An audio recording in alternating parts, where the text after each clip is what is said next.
¿Qué es la historia? ¿Qué es el presente?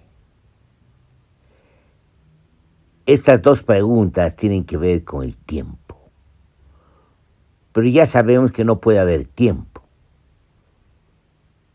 y que no puede haber espacio, que son construcciones subjetivas.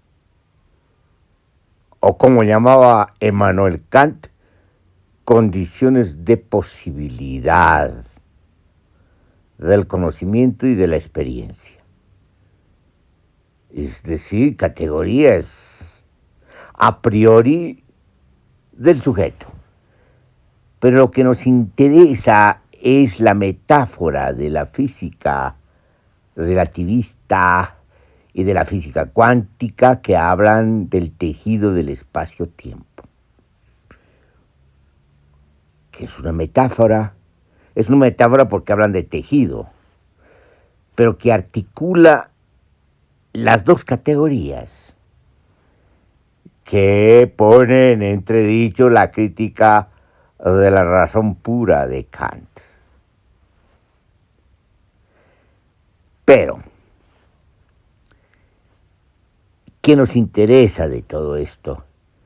Hacer una deconstrucción de este enunciado del tejido del espacio-tiempo, tanto metafórico como de la crítica de la razón pura, o nos interesa, a partir de esta consideración enunciativa, tratar un tema importante que nos cuestiona. Y lo vamos a decir de manera directa. El ataque descomunal, genocida del Estado turco al pueblo de Kurdistán, un pueblo libre que tiene conciencia de sí misma.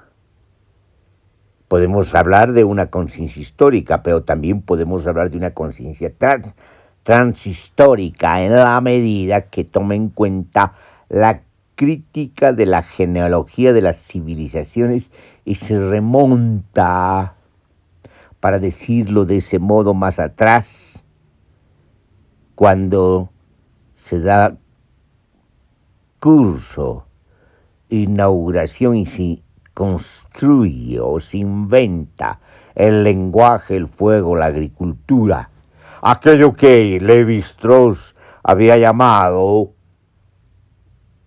los mitos del origen del lenguaje, de la caza y la recolección, por lo tanto de los instrumentos de caza y del fuego, de la agricultura.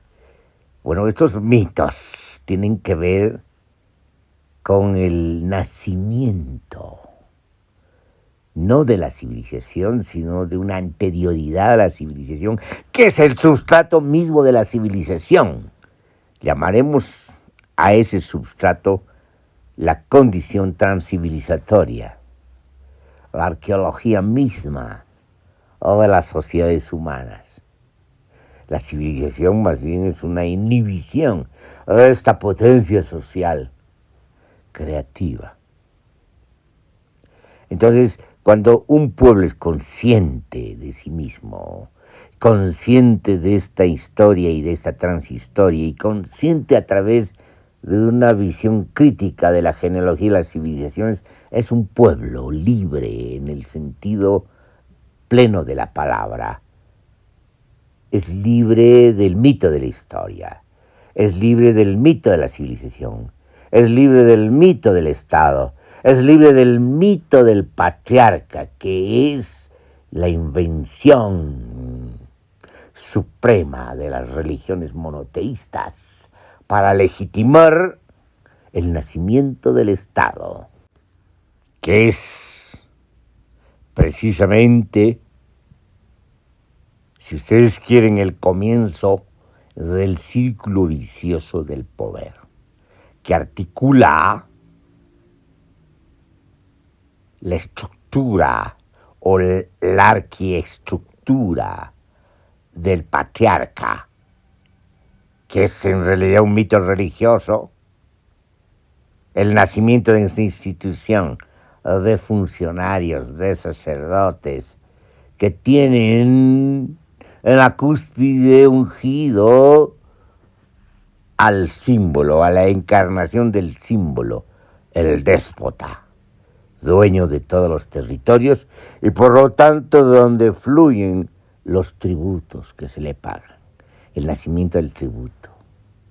Toda esta articulación represiva, inhibidora de la potencia social, es pues parte de las, si ustedes quieren, linealidades o tendencias o ejes de lo que vamos a llamar genealogía de las civilizaciones. Entonces, cuando nace el Estado, nace la muerte. Es decir, nace el terrorismo de Estado. Aunque sea un término moderno, el Estado no puede existir sin su represión. El Estado no puede existir sin el miedo que ocasiona, sin la amenaza de su propia existencia, o convirtiendo su existencia en una amenaza constante contra la sociedad y los pueblos. Y cada vez se hace más descomunal en la medida que pasa el tiempo, para decirlo metafóricamente, en la medida que se expande y se vuelve un imperio. Entonces estamos ante estados descomunales. Entonces es la experiencia de la humanidad, una experiencia que cada vez se va a volver más compleja y va a adquirir connotaciones más devastadoras y además cada vez más va a adquirir métodos y procedimientos y tecnologías de poder más sofisticados. Y eso se logra con aquella síntesis de la genealogía de las civilizaciones que es la civilización moderna, que es la civilización capitalista, tal como lo llama Abdul Öcalan. Pero es una síntesis de la genealogía de las civilizaciones cuando se hace más demoledor respecto a la vida, respecto a esta larga lucha contra las mujeres que es la genealogía de las civilizaciones, cuando se vuelve más feminicida el patriarcalismo en sus distintas formas proliferantes y desmesuradas de crimen. Entonces, cuanto más se hace la civilización, la encarnación misma de la muerte en las huellas ecológicas, destruyendo de manera patente, expansiva e intensiva el planeta. Entonces, cuando esto ocurre, hay una conciencia histórica y transhistórica, y ese pueblo de Kurdistán, los pueblos de Kurdistán, los pueblos kurdos, son pues la expresión de esa conciencia y de esa interpelación a la civilización, al Estado, a las dominaciones, al poder, a la ideología, a la religión, al patriarcalismo. Esa es la revolución de las mujeres. Entonces, ¿qué hacen los estados, el orden mundial, el imperio en el sentido de Antonio Negri y Michael Hart? Es decir, el orden mundial de las dominaciones, el acuerdo de las potencias imperiales. ¿Qué hacen? Atacan a ese pueblo, porque ese pueblo los desnuda, los interpela, los pone en evidencia, muestra sus límites y sus miserias humanas. Entonces lo atacan. Lo atacan como lo hace y lo está haciendo desde hace un buen tiempo el ex Imperio Otomano, el Estado turco en decadencia, que ya ha cometido genocidio a otros pueblos de manera desmesurada, atroz, y no ha dado cuenta ni ha pedido perdón a esos pueblos hasta ahora. Y todo en connivencia con las actuales potencias del orden mundial, del imperio. De manera muy concreta, el ataque contra el pueblo kurdo es en complicidad con la OTAN. Tienen preso a Abdullah Öcalan en complicidad con la OTAN. Este Estado asesino, que en realidad de turco no tiene nada, porque los verdaderos turcos son los turcos mongoles, que además son reprimidos, aislados y también han sido asesinados. Se ha cometido genocidio sobre ellos por este Estado inventado, que fue el Imperio Otomano, y después termina en ese Estado turco, pretendidamente turco y moderno. De turco no tiene nada, porque en realidad es una conjunción extranjera contra los turcos y contra los pueblos, como todo Estado moderno que nace en el crimen, en la guerra de conquista y en el genocidio. Entonces, de la manera más antigua, el Estado turco continúa con esa costumbre de genocidio, de etnocidio y de imposición por la violencia, por la fuerza, por el terrorismo de Estado contra los pueblos y contra la vida. Lo que estamos asistiendo ahora en este ataque del terrorismo de Estado turco contra el pueblo kurdo es un crimen contra la libertad, contra la vida, contra las mujeres, contra los nuevos horizontes que inventan los pueblos para defender la vida y para tener porvenir. Si los pueblos y las sociedades no se pronuncian, son cómplices.